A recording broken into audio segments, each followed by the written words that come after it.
বিশেষ ক্ষমতাসম্পন্ন মেয়েটির আত্মা প্রবেশ করে প্রায় ডিভোর্স হয়ে যাওয়া একটি মেয়ের দেহে, এবং সেই দিন থেকে মেয়েটির মনের কথা তার স্বামী সহ তার পুরো পরিবার শুনতে পায়। এবার এই মনের কথা শুনে তার পরিবার কিভাবে নানা বিপদ থেকে বাঁচবে এবং মেয়েটি কিভাবে নানা অতৃপ্ত আত্মাদের শান্ত করবে, সেই নিয়েই অলৌকিক এবং ইন্টারেস্টিং একটা ড্রামা আজকে এক্সপ্লেন করব। তাহলে চলো শুরু করা যাক। আর শুরু করার আগে তোমরা কিন্তু সাবস্ক্রাইব করতে একদম ভুলো না। ড্রামার প্রথম দৃশ্যে আমরা আমাদের প্রধান চরিত্র টিনাকে দেখতে পাই, যে কিনা পাহাড়ের উপর একটি তাওয়িস্ট টেম্পেলে তার মাস্টারের কাছে শিক্ষা দীক্ষা লাভ করছিল। এবার মাস্টার তো তখনই টিনার ভবিষ্যৎ গণনা করে বলে যে টিনা, শীঘ্রই তোমার মৃত্যু হতে চলেছে। এইটা এড়াতে গেলে তোমাকে এমন একজনকে খুঁজে বার করতে হবে যে কিনা তোমাকে এই বিপদ থেকে সাহায্য করতে পারবে সম্পূর্ণভাবে, যার দেহে ইয়াং কনস্টিটিউশন রয়েছে সেরকম একটা লোককে তোমায় খুঁজে বার করতে হবে, এবং তার সাথে কাল্টিভেশন করলেই তুমি কেবলমাত্র এই বিপদ থেকে রক্ষা পেতে পারো। এবার টিনা তো তখনই বলে ওঠে যে মাস্টার, এইরকম সলিউশনের কথা তো আমি কখনোই শুনিনি। কিন্তু মাস্টার তো তার কথার কোনো পাত্তা দেয় না, এবং সে তার জাদুই ক্ষমতার সাহায্যে একটা ম্যাজিক্যাল পোর্টাল তৈরি করে এবং সেই পোর্টালে টিনাকে ঠেলে দেয়, যার ফলে টিনা মডার্ন যুগের একটি মেয়ে টিনার দেহে পৌঁছে যায়। এবং তার পাশে আমরা তার স্বামী সেড্রিককেও দেখতে পাই, কিন্তু তারা এখানে এসেছিল ম্যারেজ অফিসে। কিন্তু এখানে তারা বিয়ে করতে আসেনি, এখানে তারা একে অপরের থেকে ডিভোর্স নিতে এসেছিল। এবার তখনই তো ম্যারেজ অফিসারটি বলে ওঠে যে টিনা, কি ব্যাপার, তাড়াতাড়ি এখানে সাইনটা করো, তুমি তো ডিভোর্স করতে এসেছো। এবং টিনা তখনই ভাবে যে এই ছেলেটা, মানে এই সেড্রিক, যে কিনা আমার স্বামী, তার সাথে আমায় কাল্টিভেশন করতে হবে, তাহলে আমি তার থেকে ডিভোর্স কি করে নেব? এবার প্রথমে তো তাহলে আমাকে এই ডিভোর্সটা আটকাতে হবে। এবং সে সেড্রিককে বলে ওঠে যে সেড্রিক, তুমি যাই ভাবো না কেন, এখনো কিন্তু আসলে আমি মনে মনে তোমায় ভালোবাসি, আমি তোমাকে ডিভোর্স দিতে চাই না। এবং টিনা মনে মনে ভাবে যে এমনিও তো ছেলেটাকে দেখে মনে হচ্ছে 35 বছরের বেশি বাঁচবে না। তাছাড়া শীঘ্রই ওর কোম্পানিতে খুবই বাজে একটা জিনিস হতে চলেছে। ওর খুবই কাছের একজন এমপ্লয়ি, মানে ওদের কোম্পানির প্রেসিডেন্ট, একটা জরুরি তথ্য লিক করে দেবে। আমার সাথে যদি ডিভোর্স হয়ে যায়, এগুলো থেকে ওকে কে বাঁচাবে? এবার টিনা যখন মনে মনে এই কথা বলছিল, সেড্রিক এই সব কথাই শুনতে পাচ্ছিল। সেড্রিক আসলে একটি হুইল চেয়ারে বসেছিল, কারণ তার পা নষ্ট হয়ে গেছিল। এবং সেড্রিক মনে মনে ভাবে যে আমি যে 35 বছর অব্দি বাঁচবো, এই কথাটা তো বেশি লোকে জানে না। আমাকে অনেক বছর আগে একজন মাস্টার এটা বলেছিল। এটা এই মেয়েটা কি করে জানলো? তাছাড়া আমার কোম্পানির ব্যাপারে বা ও কি করে জানছে?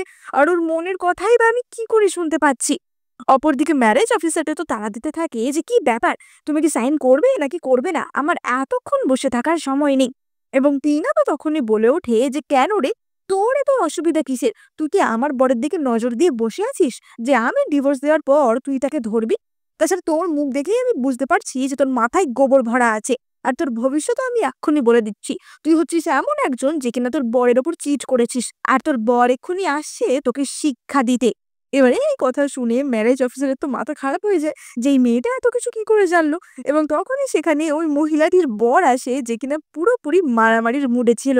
এবং সে তো এসে সেখানে ভাঙচুর শুরু করে দেয় যে তুমি আমার উপর চিট করেছো।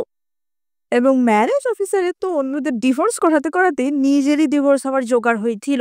এবার টিনা যখন এইসব ঝামেলা দেখছিল, তখনই সেড্রিক তার সেক্রেটারিকে ডাকে, এবং সে তার সেক্রেটারিকে খোঁজ নিতে বলে যে তাদের অফিসে যে ভাইস প্রেসিডেন্ট রয়েছে সে কি কাজ সব ঠিকঠাক করছে নাকি কিছু গড়বড় আছে। এবং সেড্রিকের সেক্রেটারি খোঁজ নিয়ে জানায় যে সেড্রিক একদম ঠিক জায়গাতেই তীর মেরেছে, মানে ওই ভাইস প্রেসিডেন্ট কিছুদিন থেকেই তাদের কিছু তথ্য অন্য কোম্পানিতে লিক করছিল। এবার সেড্রিক বুঝতে পারে না যে কি হলো, টিনা হঠাৎ এত বদলে গেল কি করে, মানে টিনা এইসব কথা জানলাই বা কি করে। এবার ততক্ষণে তো সেই অফিসের অন্য একজন চলে আসে, যে কিনা তাদের ডিভোর্সের প্রক্রিয়াটা আবারও শুরু করতে চায়। এবং টিনা তো তখনই সেড্রিককে বলে যে আমার এই কিউট মুখটা দেখিয়ে তোমার কি ডিভোর্স দিতে ইচ্ছা করছে? এবং সেড্রিক বলে যে টিনা, তুমি ভুলে যেও না, ডিভোর্সের কথাটা কিন্তু প্রথম তুমিই বলেছিলে, সুতরাং এখন তুমি এমন করছো কেন?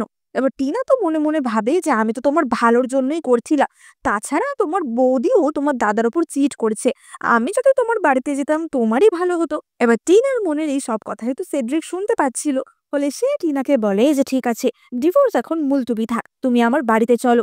এবং সে টিনাকে নিয়ে আবারও বাড়িতে ফিরে আসে। এবার টিনা এবং সেড্রিকের বাড়িতে আমরা সেড্রিকের মাকে দেখতে পাই, যার নাম ছিল ভেরা। এবং সেখানে আমরা সেড্রিকের দাদা জর্জকে দেখতে পাই, এবং জর্জের স্ত্রী অর্থাৎ সিন্ডি এবং তাদের একটি সন্তানও ছিল। এবার জর্জ আসলে মিলিটারিতে এবং সে বেশ কয়েক মাস পর মিলিটারি থেকে ফিরে আসে এবং তাকে দেখে টিনা তো মনে মনে ভাবে যে বাবা, এটা সেড্রিকের বড় দাদা, একেও তো দেখতে বেশ হ্যান্ডসাম। এবার সে যখন মনে মনেই কথা ভাবছিল, সেই কথা জর্জ এবং সেড্রিকের মা ভেরাও শুনতে পায়। এবার তারা তো ভাবে যে এটা আমরা কি শুনলাম, এটা কি মনের ভুল ছিল নাকি আমরা টিনার কথা সত্যিই শুনতে পাচ্ছি। আসলে সেড্রিকের সাথে রক্ত সম্পর্কে যারা যারা ছিল সকলেই টিনার মনের কথা শুনতে পাচ্ছিল। এবার ততক্ষণে তো জর্জের স্ত্রী অর্থাৎ সিন্ডি এবং তার সন্তান জর্জকে গিয়ে জড়িয়ে ধরে যে তোমাকে আমরা কতদিন পরে দেখলাম, তোমাকে আমরা ভীষণ মিস করেছি। টিনা তো তখনই মনে মনে ভাবে যে বাবা, সিন্ডি এত ভালোবাসার নাটক করছে, কিন্তু জর্জ যখন বাড়িতে ছিল না সিন্ডি তো ভালোই মজা করছিল ওর বয়ফ্রেন্ডের সাথে, আর এখন জর্জ আসাতেই ওর রূপ পুরো বদলে গেল। এবার টিনার মনে মনে বলা এই সব কথাই জর্জ এবং সকলেই শুনতে পায় এবং জর্জ তো তখনই সিন্ডিকে নিয়ে নিজের ঘরে চলে যায়, কারণ সিন্ডির সাথে তার কিছু বোঝাপড়া করার ছিল। এবার সিন্ডি তো কিছুক্ষণ পরেই কাঁদতে কাঁদতে তার শাশুড়ির কাছে আসে যে মা, আমাকে দয়া করে বাঁচ, আমাকে জর্জ ডিভোর্স দিতে চাইছে। এবার জর্জ তো তখনই বলে ওঠে যে কেন চাইবো না, তুমি আমার পিছনে অন্য একজনের সাথে সম্পর্ক করেছো। এবং সিন্ডি তখনই বলে যে তাতে আমার কোনো দোষ ছিল না, আসলে ওরা আমাকে নানা রকম ওষুধ খাইয়ে ফাঁসিয়ে দিয়েছিল। এবার টিনা তো এই দৃশ্য দেখতে থাকে এবং ভাবতে থাকে যে এখনো তুমি মিথ্যে কথা বলছো, তোমার ফোন খুললেই দেখা যাবে যে তোমার বয়ফ্রেন্ডের সাথে তোমার মেসেজ রয়েছে। এবার এই মনে মনে বলা কথা অবভিয়াসলি জর্জ শুনতে পেয়ে যায় এবং জর্জ তো তখনই সিন্ডির ফোন কেড়ে নেয় এবং তাতে দেখা যায় যে সে তো তার বয়ফ্রেন্ডের সাথে এখনো চ্যাট করছিল এবং কিউট কিউট ইমোজিও পাঠাচ্ছিল। এবং এই দেখে সবকিছুই প্রমাণ হয়ে যায় যে সত্যি সিন্ডি মিথ্যে কথা বলছিল এবং সে চিট করছিল। এবং সিন্ডিও তো ধরা পড়ে গিয়ে তার সন্তানকে নিয়ে ভয় পেয়ে বাড়ি থেকে চলে যায়। এবার অপরদিকে আমরা টিনাকে দেখতে পাই যে কিনা আয়নায় নিজেকে দেখছিল এবং টিনা মনে মনে ভাবছিল যে বাহ, এই সময় এসেও আমাকে দেখতে তো বেশ সুন্দরই লাগছে, সেড্রিক খুব লাকি যে ও আমার মতো একটা সুন্দরী বউ পেয়েছে। এবং সেখানে তখনই সে তার জাদুই সিস্টেমকে ডেকে নেয়, মানে যেই জাদুই সিস্টেম তাকে সবকিছু গসিপ দিতে এবং সবকিছু তথ্য দিতে সাহায্য করবে, মানে এটা এক রকমের জাদুই এলফ ছিল বলা যায়।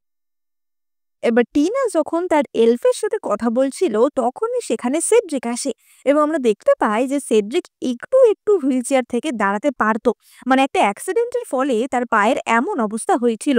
এবার অপরদিকে টিনার এলফ তো তাকে খবর দেয় যে ওই যে সিন্ডি এবং সিন্ডির যে সন্তানটি সে আসলে জর্জের সন্তানই না। এবং টিনা তো মনে মনে ভাবে যে কি, এই বৌদিটা এত শয়তান। এবং টিনার মনের কথা অবভিয়াসলি সেড্রিক শুনতে পায়। সে সঙ্গে সঙ্গে তাদের ফ্যামিলি ডক্টরকে কল করে এবং কল করে জর্জ আর তার সন্তানের মধ্যে একটা ডিএনএ টেস্ট করতে বলে।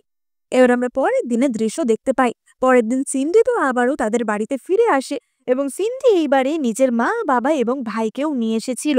এবার সিন্ডির মা তো জর্জকে বলে ওঠে যে জর্জ, আমি মেনে নিচ্ছি যে সিন্ডি একটা ভুল করে ফেলেছে, কিন্তু তোমাদের তো একটা সন্তান আছে, বলো অন্তত সন্তানের মুখের দিকে চেয়ে তোমরা আবার মিটমাট করে নাও। ওরও তো ওর মাকে বাবাকে একসাথে দরকার, তাই না? আবার ওদিকে সিন্ডির বাবা তো বলছিল যে যদি ডিভোর্স দিতেই হয় তাহলে ক্ষতিপূরণ হিসেবে আমাকে 10 মিলিয়ন টাকা আগে দিতে হবে। এবং তখনই সেখানে সেড্রিক চলে আসে। এবার সেড্রিককে দেখি বাচ্চাটি বলে ওঠে যে ওই দেখো, আমার খোঁড়া কাকা চলে এসেছে। মানে বাচ্চাটার শিক্ষা দীক্ষার সত্যিই অভাব ছিল।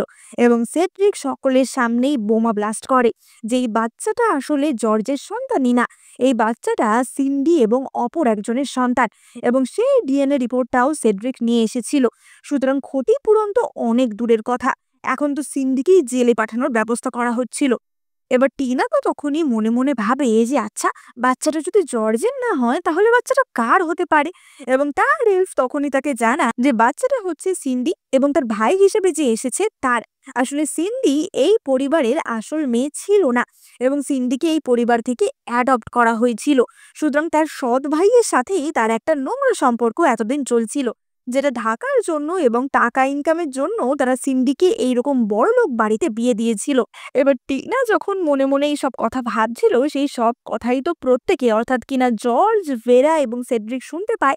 এবং জর্জ তো জানতে পারে যে তার বউ তার মানে কতটা বদমাইশ এবং জর্জ সঙ্গে সঙ্গে বলে যে তোমাদের সাথে এবার কোর্টেই দেখা হবে। এবং সেড্রিক তো তখনই সিকিউরিটি গার্ড ডেকে তাদের পুরো পরিবারকে সেখান থেকেই তাড়িয়ে দেয়। এবার আমরা দেখতে পাই যে কিছুক্ষণ পরেই সেড্রিক এবং জর্জের অপর ভাই অর্থাৎ তাদের ছোট ভাই ফিলিপ সেখানে আসে। এবং ফিলিপ আসলে একজন ফিল্ম ডাইরেক্টর ছিল। এবার আমরা দেখতে পাই যে ফিলিপ এখানে তার সাথে একজন কো অ্যাক্টরকে এনেছিল, মানে তার এই ড্রামাতে অ্যাক্টিং করছিল এমন একজন অ্যাক্টরকে। কিন্তু সেই অ্যাক্টরের মোটি গতি খুব একটা ভালো ছিল না। এবার টিনা তো সকল ব্যক্তির মুখ দেখেই তাদের কেমন স্বভাব বা তারা কেমন মানুষ এটা বলে দিতে পারতো। তাই টিনা ওই লোকটাকে দেখে মনে মনে ভাবছিল যে এটা তো ভীষণই লোভী একটা টাকা পয়সার খিদে আছে এমন লোক। এবং সেই কথা অবভিয়াসলি ফিলিপ শুনতে পায়, কারণ ফিলিপও তো সেড্রিকের রক্ত সম্পর্কেরই ছিল। এবং ফিলিপ বুঝতে পারে যে সে যার সাথে মিশছে সে খুব একটা ভালো না। মানে টিনার মনের কথা বুঝে বুঝে এই পরিবারের সকলেরই কিছু না কিছু মঙ্গল হচ্ছিল। এবার আমরা রাতের বেলা দৃশ্য দেখতে পাই। রাতের বেলা তারা সবাই ডিনার করছিল এবং তখনই টিনা সেড্রিকের পায়ের দিকে দেখে এবং সে দেখতে পায় যে তার পায়ের আশেপাশে কালো ধোঁয়ার মতো কিছু নেগেটিভ এনার্জি দেখা যাচ্ছে। টিনা ভাবে যে এটা কি করে সম্ভব। আমার মাস্টার তো আমাকে বলেছিল যে সেড্রিক হচ্ছে এমন একজন মানুষ যে পুরোপুরি ইয়াং কনস্টিটিউশনের, মানে যার মধ্যে সবকিছু পজিটিভ রয়েছে বা সে খুবই সৌভাগ্যশালী একজন ব্যক্তি। তাহলে তার সাথে এরকম দুর্ঘটনা কি করে ঘটলো? এবং এইসব কথাই সে যখন মনে মনে ভাবছিল বাড়ির সকলেই শুনতে পাচ্ছিল। এবং ফিলিপ তখনই বলে ওঠে যে আসলে সেড্রিকের একটা কার অ্যাক্সিডেন্ট হয়েছিল। তারপর অপারেশন করানোর সময় ডক্টর বলেছিল যে পাটা পুরোপুরি ঠিক হয়তো করা যাবে না, তাই জন্যই সেড্রিককে হুইল চেয়ারে চলাফেরা করতে হয়। সে একটু দাঁড়াতে তো পারে ঠিকই, কিন্তু সেইভাবে হাঁটা চলা করতে পারে না। এবং টিনা তো তখনই মনে মনে ভাবে যে তাহলে আমাকেই আমার ক্ষমতা কিছু একটা প্রয়োগ করতে হবে, যাতে কিনা সেড্রিককে আমি কিছুটা ঠিক করতে পারি। এবং এই মনের কথাটা শুনতে পেয়ে সেড্রিকের মা তো খুবই ইমোশনাল হয়ে পড়ে, কারণ তার মার মনে একটু আশা জেগেছিল যে সেড্রিক এবার ঠিক হয়ে যাবে। এবার আমরা পরের দিনের দৃশ্য দেখতে পাই। টিনা তো সকালবেলা তার শাশুড়ি অর্থাৎ ভেরার সাথে ব্রেকফাস্ট করছিল এবং তখনই ভেরা জানায় যে সেড্রিক নাকি সকালবেলা উঠেই বলেছে যে সে তার পায়ে একটু ফিলিংস ফিরে পাচ্ছে, মানে তার পাটা আবারও ভালো হয়ে যেতে পারে, তাই সে হসপিটালে গেছে চেক আপ করানোর জন্য। এবার টিনা তো মনে মনে ভাবে যে তা আবার হবে না, কালকে রাতে তো আমি ওর পায়ের ওপর মন্ত্র পড়ে দিয়েছিলাম, তাই জন্যই ওর পাটা আস্তে আস্তে ঠিক হয়ে উঠছে। এবং টিনার তখনই মনে হয় যে কিছু একটা গন্ডগোল হতে পারে। সেড্রিক যে ডক্টরের কাছে গেছে সেই ডক্টরের মধ্যেই কিছু একটা গন্ডগোল রয়েছে। এবং এই কথাগুলো সে যখন ভাবছিল অবভিয়াসলি ভেরা তো শুনতে পেয়ে যায় এবং তারা সঙ্গে সঙ্গে হসপিটালে ছুটে যায়। এবার আমরা হসপিটালে ডক্টর লিকে দেখতে পাই, যে কিনা সেড্রিকের চিকিৎসক ছিল এবং সে সেড্রিকের পায়ে সুচ দিয়ে কিছু একটা আকুপাংচার করার চেষ্টা করছিল। এবং তখনই তো সেখানে টিনা আর ভেরা চলে আসে। টিনা তো সঙ্গে সঙ্গে বলে যে থামো তুমি, এসব কি করছো সেড্রিকের সাথে? এবং ডক্টর লি বলে ওঠে যে তুমি আমাকে থামানোর কে? তোমার জন্য একটা সঠিক সময় সঠিক কাজ আমি করতে পারলাম না। এবার টিনা তো ডক্টর লি এর মুখ দেখেই বুঝতে পারে যে এই লোক সুবিধার না। এই লোকটাকে দেখে বোঝা যাচ্ছে যে এই লোকটা জেদি, এই লোকটা ভীষণ রাগী এবং এই লোকটা নিজের স্ত্রীর ওপর অত্যাচারও করে। এবং টিনা তো তখনই বলে ওঠে যে আমি কে সেটা তুমি জানবে না, কিন্তু তুমি কে সেটা আমি জানি। তোমাকে তো জেলে দেওয়া উচিত, কারণ তুমি তোমার স্ত্রীর গায়ে হাত তোলো আর তুমি আমার স্বামীর পা নষ্ট করার চেষ্টা করো কোন সাহসে? এবার ডক্টর লি তো তখনই বলে ওঠে যে আমি তোমার স্বামীর পা খারাপ করেছি? ওর যখন অ্যাক্সিডেন্ট হয়েছিল আমি তখন ওর একটা পা বাঁচিয়েছিলাম, না হলে আজকে ওর দুটো পাই খোঁড়া থাকতো। এবার টিনা তো তখনই বলে ওঠে যে ও তাই? এবং টিনা মনে মনে ভাবে যে অ্যাক্সিডেন্টের সময় সেড্রিকের একটা পায়ে আঘাত লেগেছিল ঠিকই, কিন্তু অপর পাটায় কোনো আঘাত লাগেইনি। সেটা সেড্রিক নিজের মনোবলেই বাঁচাতে পেরেছিল। যে পায়ে আঘাত লেগেছিল সেটাও সঙ্গে সঙ্গে অপারেশন করিয়ে সারানোই যেত, কিন্তু ডক্টর লি ইচ্ছা করে অপারেশন করেনি। ডক্টর লি কারোর থেকে ঘুষ নিয়েছিল, যাতে করে সে সেড্রিকের অপারেশনটা লেট করে দিয়েছিল। এবং তাই জন্যই সেড্রিককে গত 1 বছর ধরে হুইল চেয়ারে চলাফেরা করতে হচ্ছে। এবার টিনা তো তখনই বলে যে ডক্টর লি, তোমার ব্যাংক অ্যাকাউন্ট চেক করলেই কিন্তু দেখা যাবে যে অ্যাক্সিডেন্টের ঠিক পরের দিনই তোমার অ্যাকাউন্টে 10 মিলিয়ন টাকা ঢুকেছিল। সুতরাং তুমি সেই টাকা কোথা থেকে পেলে আর তুমি কি কি করেছো সেগুলো প্রমাণ করা খুব একটা কঠিন হবে না। এবার ডক্টর লি তো তখনই বলে ওঠে যে তুমি আমাকে বদনাম করছো, আমি এক্ষুনি পুলিশ ডাকবো। এবং টিনা বলে যে তোমাকে ডাকতে হবে না, কারণ পুলিশ আমি ডেকে নিয়েছি। এবং পুলিশ তো সঙ্গে সঙ্গে এসে ডক্টর লিকে সেখান থেকে ধরে নিয়ে যায়। তার কিছুক্ষণের মধ্যেই সেখানে জর্জ আর ফিলিপও চলে আসে এবং তারা জানায় যে সত্যিই একটা বিদেশি অ্যাকাউন্ট থেকে ডক্টরের অ্যাকাউন্টে 10 মিলিয়ন টাকা ঢুকেছিল, কিন্তু সেই বিদেশি অ্যাকাউন্টটা কি সেটা জানা যায়নি। এবার সেড্রিক তো তখনই টিনাকে জিজ্ঞাসা করে যে টিনা, তুমি কি জানো যে বিদেশি অ্যাকাউন্টটা কার ছিল? এবার টিনার মনের কথা যে সকলে বুঝতে পারছিল সেটা তো আর টিনা জানতো না। তাই টিনা মনে মনে ভাবে যে এই রে, আমার যে বিশেষ ক্ষমতা আছে সেটা তো ওদের জানতে দিলে হবে না। এবং টিনা বলে যে না না, আসলে আমি না অনেক সিরিয়ালে এরকম হতে দেখেছি, তাই জন্যই তো আমি ডাক্তারকে এইসব বললাম। টিনা মনে মনে ভাবে যে আমি সত্যিই জানি না যে ডক্টরকে কে ঘুষ দিয়েছিল। তার কারণ হচ্ছে ডক্টর নিজেও জানে না যে তাকে কে ঘুষ দিয়েছিল। সে অজ্ঞাত পরিচয়ে ডক্টরকে টাকাটা পাঠিয়েছিল, তাই জন্যই টিনা জানতে পারেনি। এবার আমরা দেখতে পাই পরের দিনের দৃশ্য। এবং এই দিন জর্জ তার মিলিটারির একটা মিশনে যাচ্ছিল, এবং টিনা তো তখনই খেয়াল করে যে জর্জের কপালে তার দুই ভুরুর মাঝখানে একটি অশুভ চিহ্ন দেখা যাচ্ছে, যা থেকে বোঝা যাচ্ছে যে জর্জের একটা বিশাল বিপদ হতে পারে। টিনা মনে মনে ভাবে যে জর্জ আজকে যে মিশনে যাচ্ছে ওর মনে হচ্ছে একটা হাত কাটা পড়বে। একদিকে আমার বরটা খোঁড়া, অন্যদিকে যদি ওর হাত কাটা পড়ে তাহলে আমার শাশুড়ির যে কি কষ্টটাই না হবে তাই ভাবছি। এবং টিনার এইসব কথা তো সকলেই শুনতে পায়। ভেরা তো তার ছেলেকে বলে ওঠে যে জর্জ, এই মিশনটায় কি না গেলেই নয়? এবং জর্জ বলে যে মা, সব মিশনেই তো কিছু না কিছু বিপদ থাকে, সুতরাং আমি তো এইভাবে পিছিয়ে আসতে পারি না। এবং তখনই টিনা বলে যে 1 সেকেন্ড দাঁড়াও, আমি একটা জিনিস নিয়ে আসছি। এবং সেই জর্জকে 100 টাকার একটা নোট দিয়ে বলে যে এই টাকাটা তোমার কাছে রাখো, এটা দিয়ে আমার জন্য হাঁসের গলা নিয়ে আসবে, আমি হাঁসের গলা খেতে খুবই ভালোবাসি। এবার জর্জও তো সেই টাকা নিয়ে বেরিয়ে যায়, কিন্তু এটা সত্যি হাঁস কেনার টাকা ছিল না। এই টাকাটাতে টিনা একটা বিশেষ মন্ত্র পড়ে দিয়েছিল, যেটা কিনা একটা প্রোটেকশন চার্মের মতো কাজ করবে, যেটা কিনা জর্জকে সেফ রাখতে সাহায্য করবে। এবার কিছুদিনের মধ্যেই জর্জ ফিরে আসে এবং বাড়ির সকলেই বুঝতে পারে যে টিনার দেওয়া প্রোটেকশন চার্মের জন্যই কিন্তু জর্জ বেঁচে গেছে। এবং জর্জ কিন্তু টিনার জন্য তার হাঁসের গলা আনতে ভোলেনি, যেটা কিনা টিনা খেতে খুবই ভালোবাসতো। এবার আমরা পরের দিনের দৃশ্য দেখতে পাই, এবং আমরা দেখতে পাই যে সেড্রিকের মা তো অনেক ডক্টরের খোঁজ করছিল, যাদের মধ্যে কেউ সেড্রিকের চিকিৎসা করে তাকে সারিয়ে তুলতে পারবে। এবং সেখানে তারা একজন ডক্টরের অ্যাডভার্টাইজ দেখতে পায়, যে ডক্টরের নাম ছিল স্যামুয়েল, এবং সে গ্রামের দিকে একটা জায়গায় ছোট্ট চিকিৎসালয় চিকিৎসা করত। এবার টিনা তো ডাক্তারের ছবি দেখেই ভাবে যে এই ডাক্তারটার মুখ দেখেই আমি বুঝতে পারছি যে খুবই জিনিয়াস একজন ডাক্তার। কিন্তু 1 সেকেন্ড, ডক্টর স্যামুয়েলের সাথে ওই শয়তান ডক্টর লি এর একটা সম্পর্ক রয়েছে। ডক্টর লি আসলে ডক্টর স্যামুয়েলের সিনিয়র ছিল। ডক্টর লি যখন দেখে যে স্যামুয়েল পড়াশোনায় এত ভালো করছে, সব প্রফেসরের এত কাছের হয়ে উঠছে, তখনই লি স্যামুয়েলকে মিথ্যাভাবে ফাঁসায় এবং তাকে নারীজনিত ঘটনায় ফাঁসিয়ে তাকে কলেজ থেকে বিতাড়িত করে দেয়। ফলে স্যামুয়েল গ্রামে গিয়ে একজন মাস্টারের থেকে ডাক্তারি শিক্ষা নেয়, এবং স্যামুয়েল সেই গ্রামেই চিকিৎসা করে। কিন্তু স্যামুয়েল আসলেই খুবই ট্যালেন্টেড একজন চিকিৎসক। এবার সেড্রিক তো তখনই বলে যে ঠিক আছে, তাহলে আমি আর টিনা কিছুদিনের জন্য গ্রামে গিয়ে চিকিৎসা করিয়ে আসি। এবং তারা স্যামুয়েলের কাছে ওই গ্রামে চিকিৎসা করাতে আসে। এবার আমরা দেখতে পাই যে স্যামুয়েল সত্যিই একজন ভালো চিকিৎসক ছিল, এবং সে তো সেড্রিককে একবার চেক করেই বলে দেয় যে তার কি কি সমস্যা এবং কিভাবে তাকে সারানো যাবে। এবং সে তো সেড্রিককে কিছু ওষুধও লিখে দেয়, এবং স্যামুয়েল জানায় যে 1 মাসের মধ্যে এইসব ওষুধ খেলে এবং থেরাপি নিলে সেড্রিক সেরে যাবে। ফলে তারা তো ডক্টর স্যামুয়েলের সেখানেই থাকছিল। এবার পরের দিন সকাল হতেই ডক্টর স্যামুয়েলের বাড়িতেই কিছু লোক এসে হঠাৎই দরজা ধাক্কাতে শুরু করে, এবং আমরা দেখতে পাই বেশ কিছু লোক এসে স্যামুয়েলের সাথে ঝগড়া শুরু করে। আসলে এই লোকগুলি ছিল স্যামুয়েলের যে মাস্টার ছিল, সেই মাস্টারের ছেলে মেয়ে আত্মীয়রা। এবার তারা তো বলতে থাকে যে স্যামুয়েল, তুমি আমার বাবার শিষ্য ছিলে, তোমার উচিত ছিল শিষ্যের মতোই থাকা, কিন্তু তুমি তো আমার বাবার সম্পত্তি নিয়ে বসে আছো। আমার বাবা মৃত্যুর আগে একটা ওষুধ আবিষ্কার করে গেছিল, সেই ওষুধের ফর্মুলা এখন একটা বিখ্যাত জাপানিজ কোম্পানি কিনতে চাইছে, আমাদের সেই ফর্মুলা দিয়ে দাও, সেটা তোমার সম্পত্তি না। এবার স্যামুয়েল তো বাধ্য হয় সেই ফর্মুলাটা দিয়ে দিতে, কারণ স্যামুয়েল তো এত কটা লোকের বিরুদ্ধে কিছু করতে পারছিল না।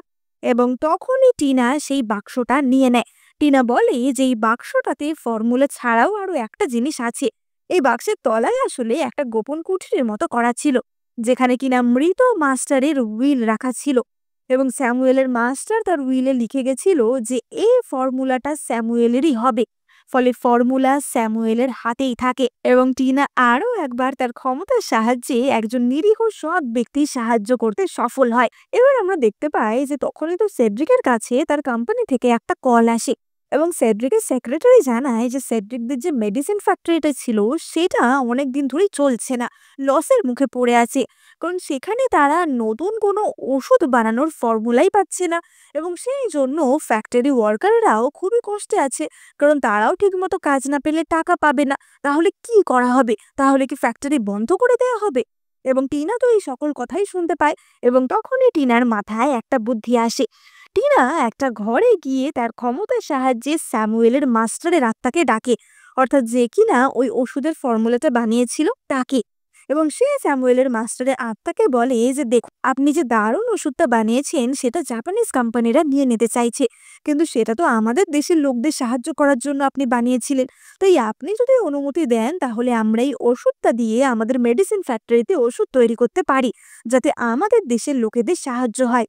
এবং মাস্টারের আত্মা তো এই কথায় রাজি হয়ে যায়। এবং টিনা বলে যে তাহলে আপনি স্যামুয়েলকে আজকে রাতে স্বপ্নে একটা আদেশ দিয়ে দেবে, যাতে স্যামুয়েল নিজে থেকেই আমাদের ফর্মুলাটা দিয়ে দেয়। এবং টিনার কথা মতো স্যামুয়েলের মাস্টারের আত্মা স্যামুয়েলকে স্বপ্নে সেই আদেশ দেয়, যার ফলে স্যামুয়েল এই ওষুধের ফর্মুলাটা সেড্রিককে দিয়ে দেয়, যার ফলে সেড্রিকের মেডিসিন ফ্যাক্টরিও বেঁচে যায়।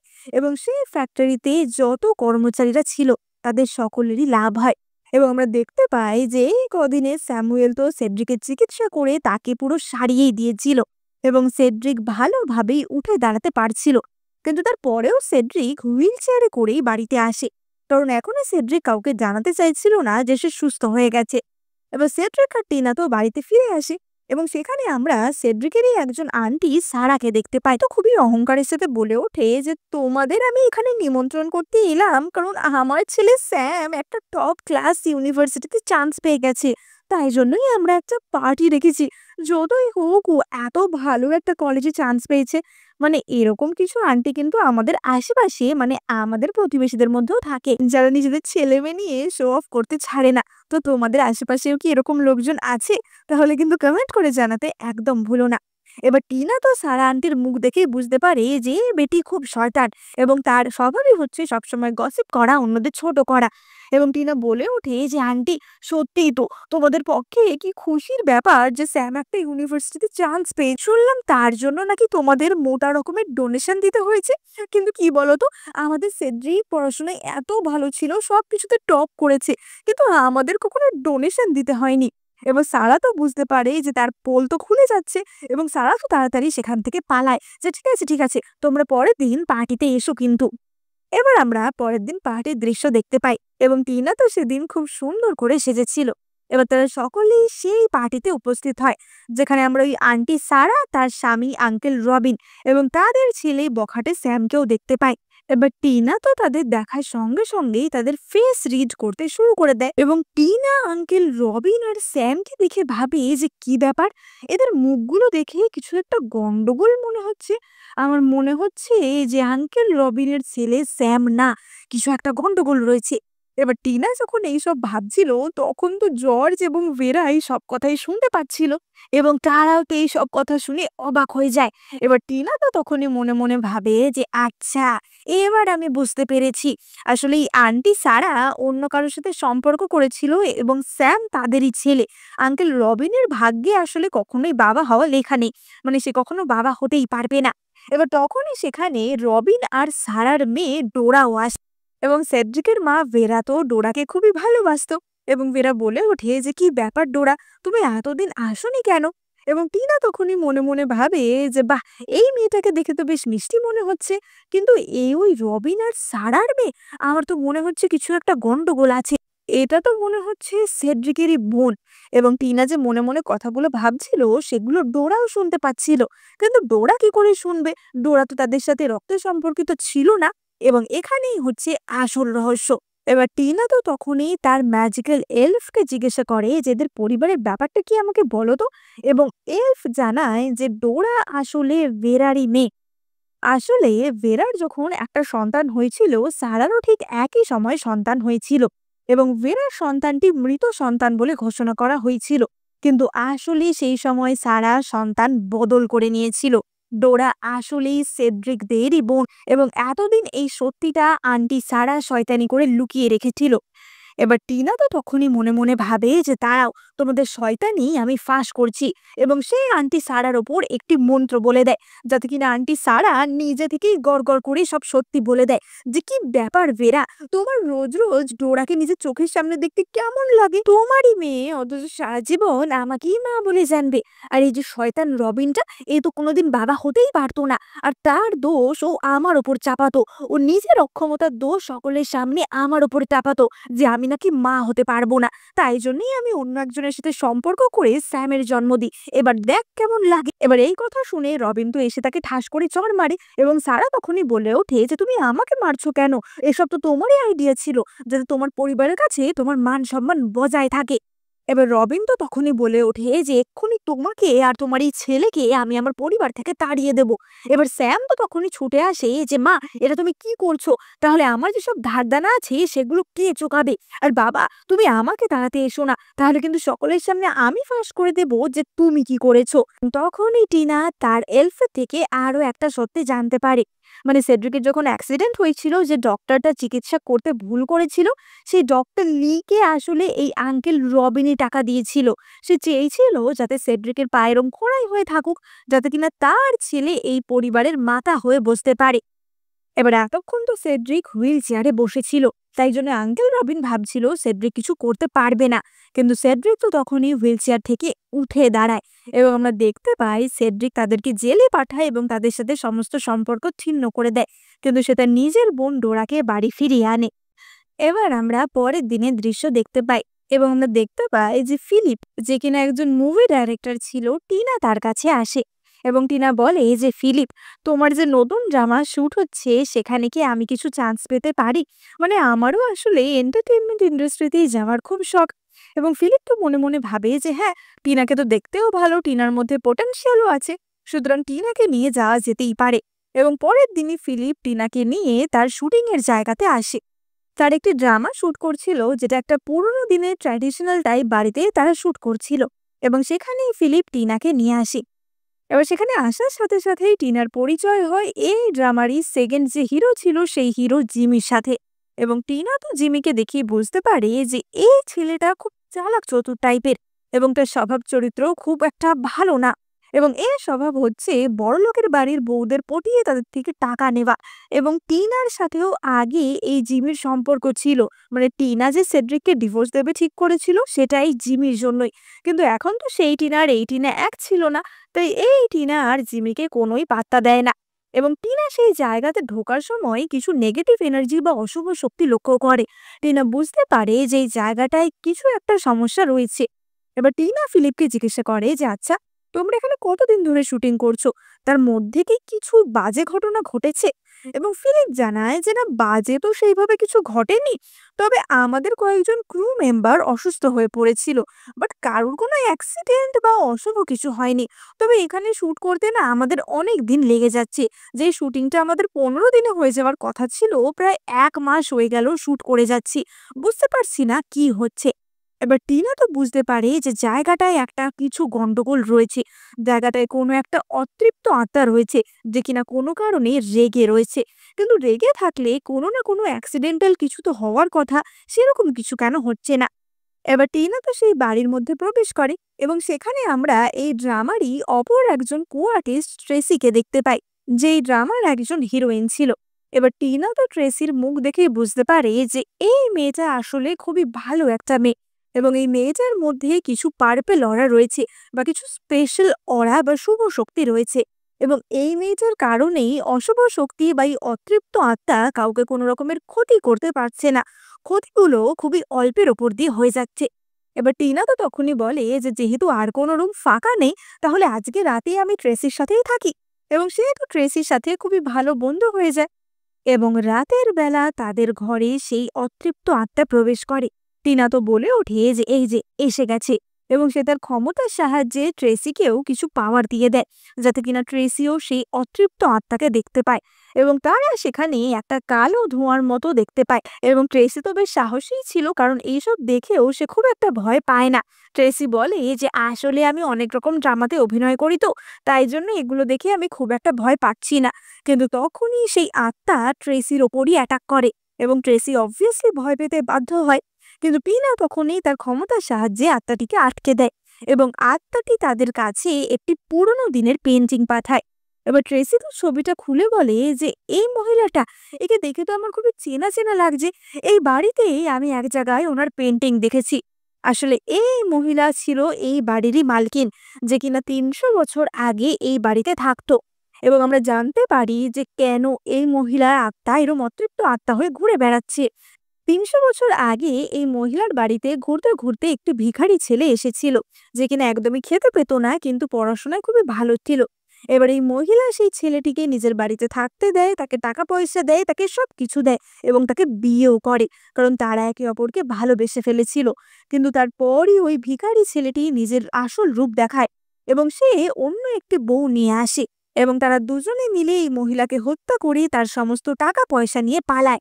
এবং তাই জন্যই এই মহিলা এরকম অতৃপ্ত আত্মা হয়ে এখানে আটকে পড়ে রয়েছে, কারণ তারা যাওয়ার আগে এই মহিলার আত্মাকে কোন রকমের কালো জাদু করে এই বাড়ির সাথেই আটকে দিয়ে গেছিল, যাতে এই অতৃপ্ত আত্মা তাদের কোনো ক্ষতি না করতে পারে।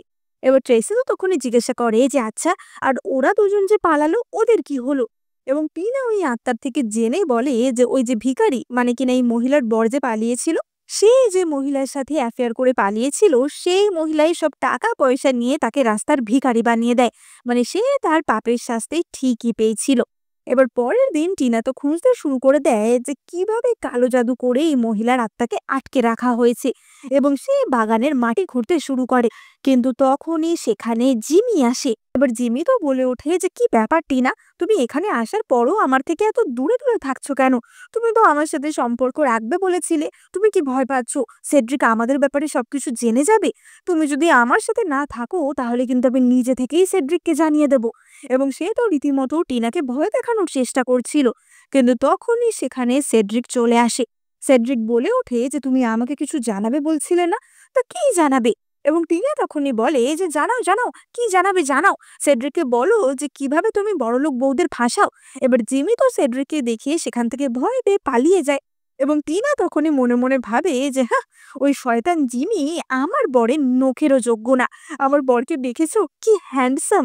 এবং টিনার মনের এই কথা সেড্রিক অবভিয়াসলি বুঝতে পারে এবং সে তো মনে মনে বেশ খুশি হয়। যাই হোক, এবার টিনা তো ওই জায়গার মাটি খুঁড়ে একটা গোল্ডেন পুটুলি মতো পায়, যেটার মধ্যে কিনা কালো জাদু করে এই মহিলার আত্মাকে ভরে রাখা হয়েছিল। এবং টিনা এই পুটুলির মধ্যে তার মন্ত্র প্রয়োগ করে। কিন্তু এই আত্মাটি জানায় যে যতক্ষণ না সে প্রতিশোধ নিতে পারছে ততক্ষণ সে এখান থেকে যাবে না। এবার টিনা আর ট্রেসি তো আত্মাকে জিজ্ঞাসা করে যে তুমি কিভাবে প্রতিশোধ চাও, তুমি কি চাও? এবং তখনই আত্মাটি বলে যে এমন না যে আমি আমার স্বামীর কোনো ক্ষতি চাই, আমি এটা চাই যে যেন সকলে ওদের আসল রূপটা দেখতে পায়, সকলে যেন জানতে পারে যে ও ভালো মানুষের মুখোশ পরা একটা শয়তান ছিল। এবার টিনা তো তখনই বলে যে তোমার কাছে কি ওদের কোনো ছবি রয়েছে? এবং সে কিছু পোর্ট্রেট তাদেরকে দেখায়, কিন্তু সেটা পুরোনো দিনের ছবি হওয়ায় টিনা তো অত ভালো বুঝতে পারছিল না। এবং টিনা ওই আত্মাকে বলে যে তুমি কি আমাদের অন্য কোনো তথ্য দিতে পারবে? এবং সেই আত্মা তখনই তাদের ছবি এঁকে দেখায়, মানে তার স্বামী এবং তার স্বামী যার সাথে অ্যাফেয়ার করেছিল তার ছবি। কিন্তু এই দুজনকে দেখতে অদ্ভুতভাবে বর্তমান সময়ের দুটি লোকের মতো ছিল। এই মহিলার স্বামীকে একদমই জিমির মতো দেখতে ছিল, এবং মহিলার স্বামী যার সাথে অ্যাফেয়ার তাকে দেখতে এই ড্রামা সেটেরই একজন হিরোইনের মতো ছিল, যার সাথে কিনা বর্তমানে জিমির অ্যাফেয়ার চলছিল। এবার টিনা তো তখনই বলে যে আমি জানি যে এদের পুনর্জন্ম কোথায় হয়েছে, আমি তোমাকে সেই খবর জানিয়ে দেব, তাহলে তুমি প্রতিশোধ নিতে পারবে। এবার সেই রাতেই হঠাৎ করে জিমি আর সেই হিরোইন যখন ইন্টু পিন্টু করছিল, তখনই হঠাৎ তাদের ঘরের দরজা খুলে যায় এবং কোনো এক অদৃশ্য শক্তি তাদেরকে ঘর থেকে ঠেলে বার করে দেয়, যাতে তাদেরকে সকলের সামনে লজ্জিত হতে হয়। এবং এই বাড়িতে যে অতৃপ্ত আত্মা আটকে ছিল সেখান থেকে মুক্তি পায়। এমনিতেও সে খুব একটা প্রতিশোধ পরায়ণ ছিল না, তাই সে কারোরই খুব একটা ক্ষতি করে না। কিন্তু এই ঘটনার ফলে ক্ষতি হয় ফিলিপের, মানে কিনা এই ড্রামার ডিরেক্টরের। কারণ এই ঘটনা ভাইরাল হওয়ার পর জিমি তার লোকদের লাগিয়ে ফিলিপের মিডিয়া হাউসকে সব জায়গায় বদনাম করছিল। সোশ্যাল মিডিয়ায় তাদের নিয়ে নানা রকম বাজে বাজে কমেন্ট করা হচ্ছিল। এবং টিনা তো তখনই বলে যে ঠিক আছে, এর ব্যবস্থা আমি করছি। এবং সে ফিলিপ যত মহিলাদের সাথে প্রেম করত, মানে যে সমস্ত বড় লোকদের বউদের ফাঁসিয়ে নিজে বড়লোক হওয়ার চেষ্টা করত, তাদেরকে সেখানে ডেকে আনে এবং তারা তো সেটের সকলের থেকেও শুনতে পায় যে জিমি আসলে কেমন, এবং তারা সকলে মিলে জিমিকে এবং সেই হিরোইনকে আচ্ছা করে পিটুনি দেয় যে তোমাদের মতো দুশ্চরিত্রদের আমরা কখনোই সাপোর্ট করব না, এবং এই সিনেমা থেকে জিমি এবং সেই হিরোইনকে বাদই দিয়ে দেওয়া হয়। এবার ফিলিপ তো ভাবছিল যে এবার তাহলে হিরোইনের জায়গায় সে কাকে নেবে, এবং তখনই তার ডিওপি তাকে সাজেস্ট করে যে কেন, টিনা তো আছে, টিনাকে দেখতেও সুন্দর এবং মনে হয় ও বেশ স্মার্টও, তাহলে ওকে নেওয়া যেতে পারে। এবং টিনা এই ড্রামায় অভিনয় করে এবং টিনার অভিনয় তো সকলে খুব পছন্দ করে। এবার একদিকে তো টিনা আর সেড্রিকের সম্পর্ক আস্তে আস্তে ভালো হচ্ছিল, এবং অপরদিকে টিনার যে স্পিরিচুয়াল ক্ষমতা ছিল সেগুলো সে আস্তে আস্তে বাড়িয়ে তুলছিল।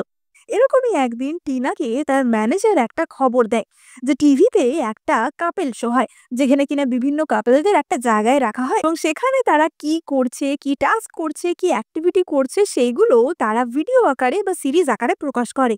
এরকমই একটা ডেটিং শোতে টিনা আর সেড্রিককে ডাকা হয়েছে। এবার টিনা তো বুঝতে পারে যে সেই নতুন নতুন ড্রামা করলেও আসলে তো সেড্রিক অনেক বড় বিজনেসম্যান, তাই সেড্রিকের জন্যই তাদেরকে ডাকা হচ্ছে। টিনা মনে মনে ভাবছিল যে সেড্রিক কি আদেও রাজি হবে, এবং টিনা বাড়িতে বসে এই কথাটাই ভাবছিল, এবং তার এই কথা ভেরা এবং বাকিরা তো বুঝতে পারে। এবার ভেরা তো এই কথা শুনেই লাফিয়ে ওঠে। এবার টিনা তো জানতো না যে তার মনের কথা লোকেরা বুঝতে পারছে। টিনা বলে যে মা, তুমি এরকম লাফাচ্ছ কেন? এবং ভেরা বলে যে না না, আসলে আমি ভাবছিলাম যে তোমরা যদি কোনো রকম এরকম কাপেল শোতে চান্স পাও তাহলে তোমরা গেলেই আমি খুব খুশি হব। এবার টিনা তো বলে ওঠে যে হ্যাঁ, যেতে তো আমিও চাই, কিন্তু সেড্রিক এত ব্যস্ত, ও কি যেতে পারবে? এবং ভেরা বলে যে কেন পারবে না, আমি কোম্পানির সব কাজ সামলে নেব। এবং টিনা আর সেড্রিক সেই কাপেল শো এর দিকে রওনা দেয়। এবার সেই কাপেল শোতে আমরা টিনা সেড্রিককে দেখতে পাই, এবং তাছাড়া আরো দুটি কাপেলও ছিল। এবার তাদেরকে একটা খুব সুন্দর ভিলেজে নিয়ে আসা হয়, এবং সেখানে লটারির মাধ্যমে তারা চুজ করে যে তিনজন কাপল কোন রুমে থাকবে। এবার তাদের প্রথম টাস্ক ছিল যে তাদেরকে কোনো টাকা দেওয়া হবে না, কিন্তু তারপরেও তাদেরকে কোনোভাবে টাকা কামিয়ে সেই টাকা খরচ করে খাওয়া দাওয়া এবং নিজেদের খরচাপাতি চালাতে হবে। কিন্তু এই শুটিংটা পরের দিন থেকে শুরু হওয়ার কথা ছিল, মানে যেদিন তারা সেখানে গেছে সেই দিনটা তাদের ফ্রি ডে ছিল। এবার টিনা আর সেড্রিক তো রুমে চলে যায়, এবং যেহেতু প্রথম দিনটা তাদের ফ্রি ডে ছিল তাই জন্য সেদিনকে কোনো ক্যামেরাম্যানরাও তাদের ফলো করছিল না বা শুটিং হচ্ছিল না, কিন্তু তাদের খাওয়া দাওয়াটা নিজেদেরই দায়িত্ব ছিল। এবার টিনা তো কোনো রকমের রান্না বান্না জানতো না, এবং সেড্রিক তখনই বলে যে কোনো চিন্তা করো না, আমি তোমাকে রান্না করে খাওয়াবো। এবং টিনা তখনই পাশের একটি লেক থেকে একটা মাছ ধরে আনে, এবং সেড্রিক তো সেটা খুব টেস্টি করে রান্না করে টিনাকে খাওয়ায়। এবার টিনা তো খাওয়া দাওয়া করতে ভীষণ ভালোবাসতো, তাই জন্য সে তার স্বামীর রান্না খেয়ে ভীষণ খুশি হয়ে যায়, এবং সে তো একের পর এক ফরমাইশ করতে থাকে যে এরপর এটা রান্না করে দাও, এরপর ওটা রান্না করে দাও। এবার আমরা সেই দিন রাতের দৃশ্য দেখতে পাই। এবার টিনা তো খুবই মনের আনন্দে ছিল যে এবার সে অন্তত সেড্রিকের সাথে একটু একলা সময় কাটাতে পারবে, মানে সে তার মাস্টারের কথা অনুযায়ী কাল্টিভেশন করতে পারবে। এবং সে তো সেড্রিককে কিস করছিল, কারণ এই দিন তো তাদের রুমে কোনো ক্যামেরা ছিল না। কিন্তু তখনই তার কাছে হঠাৎ করে তাদের ডিওপি লিউয়ের কল আসে। এবার টিনা তো ভাবে যে লিউ কেন কল করছে, এবং সে লিউয়ের কল কেটে দেয়। কিন্তু সঙ্গে সঙ্গে তার দরজায় নক হয়, এবং টিনা দরজা খুলে দেখে যে লিও তাদের ঘরের সামনে চলে এসেছে। এবার টিনা তো তখনই বলে যে কি ব্যাপার, তুমি এখানে কি করছো? এবং লিও বলে যে আসলে তোমার সাথে আমার খুব দরকার, তুমি একটু আমার সাথে আসতে পারবে? আমাদের আজকে তো শুট হওয়ার কথা ছিল না, তাই সমস্ত ক্যামেরা অফ করেই রাখা ছিল, কিন্তু হঠাৎ করে তোমরা ছাড়া বাকি দুজন যে কাপেল ছিল তাদের ঘরের ক্যামেরাগুলো অন হয়ে যায়। আমরা তো বুঝতে পারছি না যে কি গন্ডগোল হচ্ছে। এবার টিনা তো লিউকে ফলো করে যাচ্ছিল, কিন্তু টিনার মনে হঠাৎই সন্দেহ হয়। টিনা বলে যে লিউ, আমি তো তোমার ফোনটা ধরিনি, তাহলে তুমি কি করে বুঝলে যে আমরা রুমেই আছি? আর তাছাড়া তুমি আমাদের নিয়েই বা কোথায় যাচ্ছ? এদিকে তো কোনো ঘর নেই। এবং লিও তখনই বলে যে আরে টিনা, চিন্তা করো না, তুমি আমার সাথে এসো না। কিন্তু টিনা বুঝতে পেরেছিল যে কিছু একটা গন্ডগোল তো আছে, এবং টিনা সঙ্গে সঙ্গেই তার ক্ষমতা লিউয়ের ওপর প্রয়োগ করে, এবং দেখা যায় যে এটা আসল লিউ ছিলই না, এটা কোনো আত্মা লিউয়ের রূপ ধরে এসেছিল। এবার তারা তো বুঝতে পারে না যে এরকম কেন হচ্ছে, কিন্তু টিনা বুঝতে পেরেছিল যে এই গ্রামটায় অদ্ভুত কিছু একটা রয়েছে, এই গ্রামের সাথে কোনো একটা রহস্য জড়িয়ে আছে। এবার কিছুক্ষণ পর আসল লিউ সেখানে আসে, এবং আসল লিউ বলে যে টিনা, এরকম এরকম হয়েছে। এবার টিনা তো তখনই বলে যে তুমি কোনো চিন্তা করো না, তোমার হাতটা আমাকে দাও। এবং সে লিউয়ের হাতেই একটা মন্ত্র এঁকে দেয়, যার ফলে কিনা লিউয়ের ভবিষ্যতে আর কোনো বিপদ হবে না। যাই হোক, এবার আমরা পরের দিনের দৃশ্য দেখতে পাই, যেদিন থেকে তাদের এই টাস্ক শুরু হওয়ার কথা ছিল এবং আজকে থেকে তো তাদের নিজের পয়সা কামিয়ে নিজেকে খেতে হবে এরম একটা টাস্ক ছিল। তাই টিনা আর সেড্রিক ঠিক করে যে তারা বাগান থেকে সবজি নিয়ে গিয়ে সবজি বেচবে এবং সবজি বেচে পয়সা কামাবে। এবার সেড্রিক যেহেতু বিজনেসম্যান হিসেবে খুবই ফেমাস ছিল, সে তো মাস্ক আর চশমাও পরে নিয়েছিল যাতে তাকে কেউ চিনতে না পারে। এবং তারা তো সবজি বিক্রি করে ভালোই পয়সা কামায় এবং তাদের টাস্কটা বেশ ভালোভাবেই কমপ্লিট করে এবং এই পুরোটাই কিন্তু একটা সিরিজ হিসাবে টেলিকাস্ট করা হচ্ছিল। আচ্ছা, তোমরা কি এই ধরনের কোনো রিয়ালিটি শো দেখতে পছন্দ করো? তাহলে সেটা কি আমাকেও কমেন্ট করে জানিও। আমিও তাহলে তোমাদের সাথে সেই শো দেখব। যাই হোক, এবার আমরা দেখতে পাই যে তারা তো সেই দিনের টাস্ক করে ফিরে আসে এবং টিনা আর সেড্রিকও তো এখন বেশ রোমান্টিক কাপল হয়ে গেছিল। এবার আমরা পরের দিন বিকালের দৃশ্য দেখতে পাই। বিকালবেলা লিও এসে জানায় যে এই গ্রামেই একজনের বিয়ে হচ্ছে এবং তারা এই ক্রুয়ের সকলকেই ইনভাইট করেছে। যেহেতু তারা গ্রামে এই ধরনের বিয়ে কখনো এক্সপিরিয়েন্স করেনি, তাই সকলের গেলে ভালো লাগবে এবং সেটা একটা ভালো কন্টেন্টও হয়ে যাবে। তাই তারা তিনজন কাপল মিলে এই বিয়ে বাড়িতে যায়।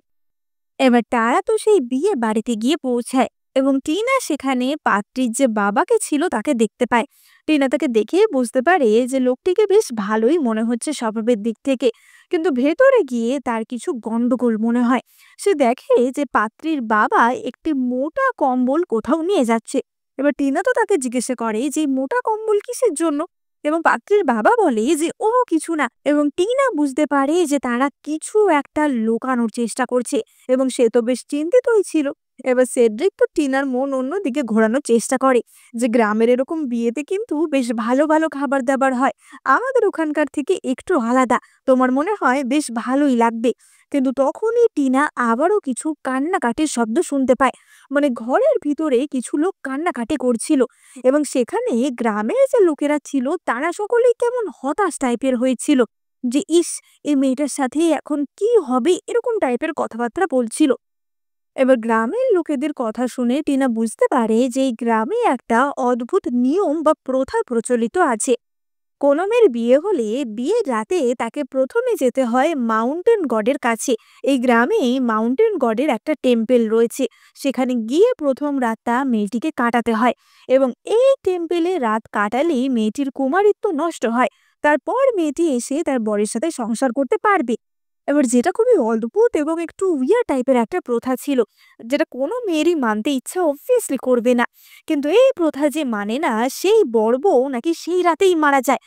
আর এই গ্রামের একটা আরো অদ্ভুত নিয়ম হচ্ছে যে কোনো ব্যক্তি যদি গ্রাম থেকে বাইরে শহরে যায় কাজ করার জন্য, তাহলে 50 বছর বয়স হলেই তাকে আবার গ্রামে ফিরে আসতে হবে, তা না হলে সে তো মারা যাবেই এবং তার যে পরিবার গ্রামে থাকছে তারা সকলেই মারা যাবে।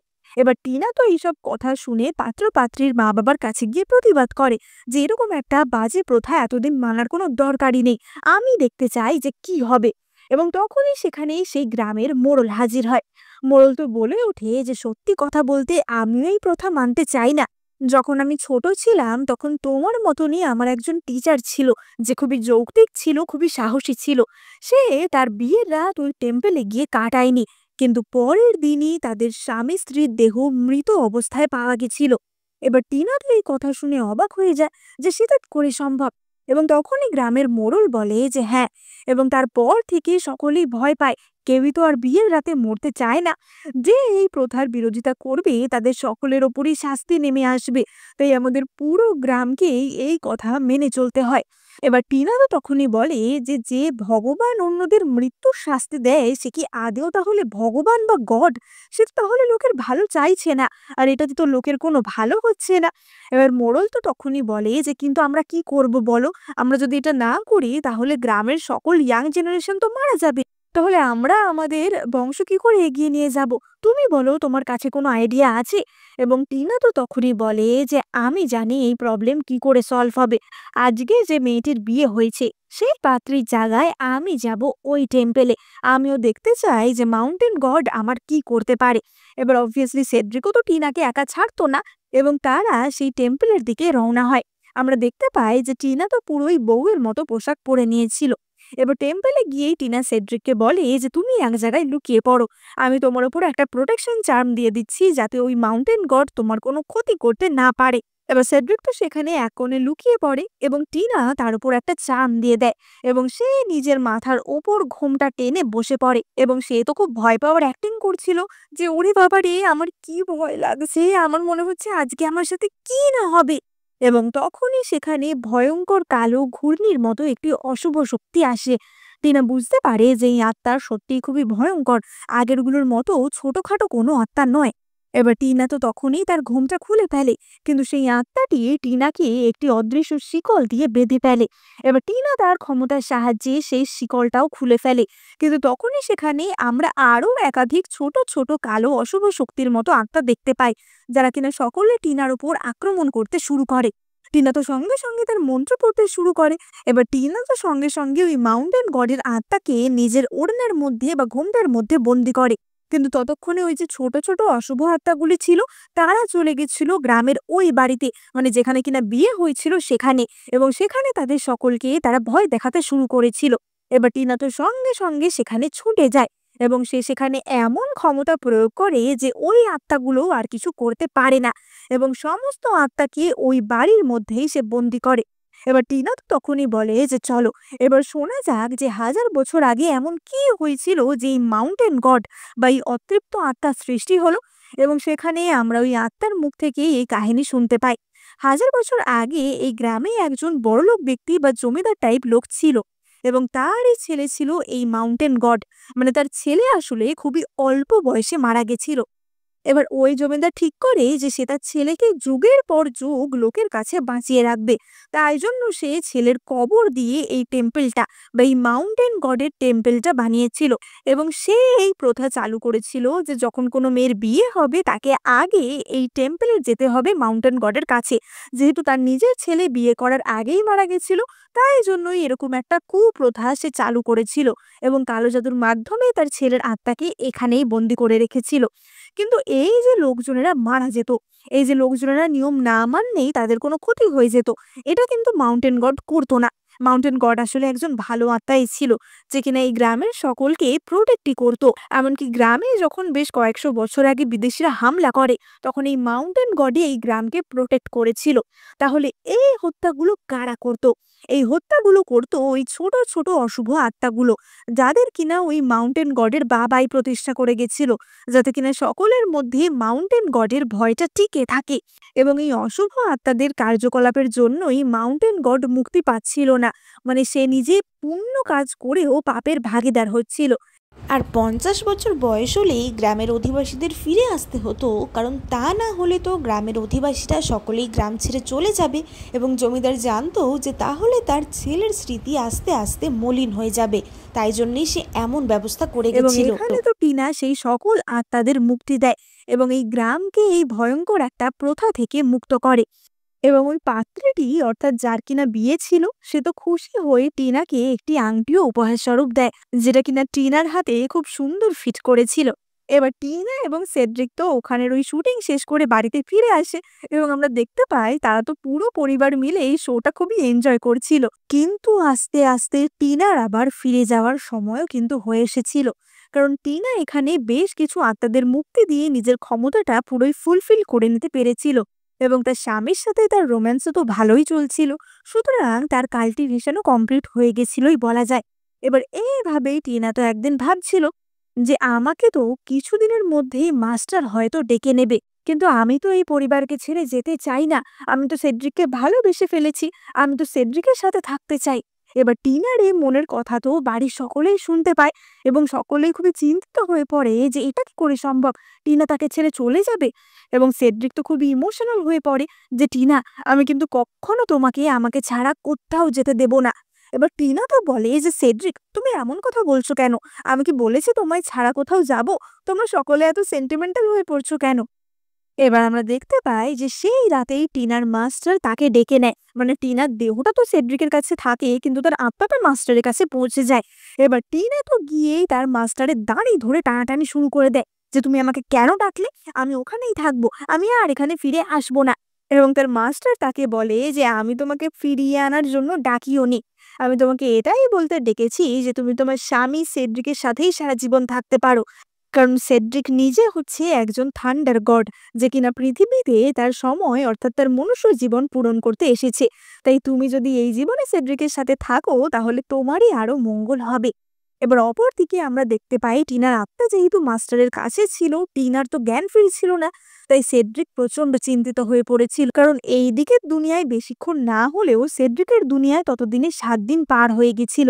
এবং সেড্রিক তখনই তার জাদুই রক্তের সাহায্যে টিনার জ্ঞান ফিরিয়ে আনে। এবার সেড্রিক তো টিনার হাত ধরে কান্নাকাটি করছিল যে, টিনা, আমার তো তোমাকে বলাও হলো না যে আমি তোমাকে কতটা ভালোবাসি, এইভাবে তুমি আমাকে ছেড়ে যেতে পারো না। এবং টিনা তখনই বলে যে ঠিক আছে, তুমি তাহলে সারা জীবন ধরেই আমাকে বুঝিও যে তুমি আমাকে কতটা ভালোবাসো। এবং সে তো উঠেই সেড্রিককে হাগ করে এবং তারা একে অপরকে কিস করে। এবং এখানেই আমাদের এই মিষ্টি ইন্টারেস্টিং মজাদার ড্রামাটা শেষ হয়।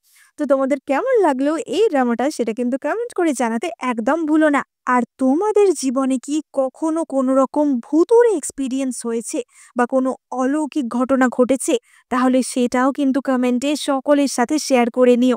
ড্রামাটা ভালো লাগলে এক্ষুনি লাইক, কমেন্ট, শেয়ার, সাবস্ক্রাইব করে দিও। আর এই চ্যানেলে আমি কিন্তু তোমাদের জন্য নানা রকমের চাইনিজ ড্রামা এক্সপ্লেন করে থাকি।